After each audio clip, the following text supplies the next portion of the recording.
Новоявленные адепты русского мира в свою поддержку приводят различные крупные цифры, миллионы, миллиарды, которые российский бюджет направляет в Крым для решения тех или иных задач, решения тех или иных проблем. И все это делается на фоне заявлений о былом безразличии Украины к нуждам полуострова, к жителям. И многие, поддавшись подобному настроению, начинают вспоминать о том, как недофинансировались украинским бюджетом программы, касаемые полуострова, не принимались нужные решения, как были несправедливы суды в свое время, осуществлялись, в принципе, преследования, хотя, конечно, в гораздо меньших масштабах, чем мы сегодня наблюдаем в Крыму. И многие говорят о том, а что действительно нам дала для жизни Украина.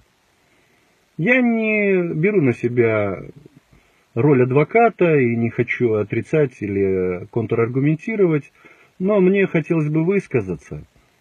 Когда твои родители не в состоянии купить тебе то, что ты хочешь, дорогую одежду, какой-то новый гаджет, машину, дом, они бывают несправедливы, строги к тебе.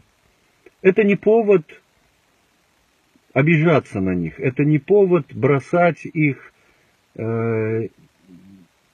а повод для того, чтобы задуматься, вырасти, возмужать, встать на ноги и помочь родителям жить достойно, правильно и провести с ними их долгую и сделав счастливой их жизнь.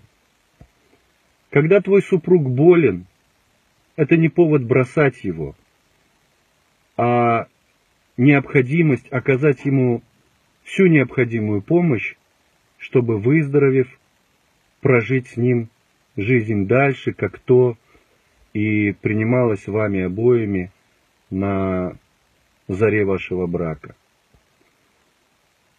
Хотя, конечно, в нашем обществе есть люди, которым не до принципов, которые согласны жить с кем угодно, лишь бы регулярно получать денежные вознаграждения, лишь бы решать свои собственные задачи, одеваться красиво, иметь хорошие и нужные вещи, жить в красивом доме. Но вы знаете, большинство из таких людей являются представителями одной известной древнейшей профессии. Надеюсь, вы не из таких.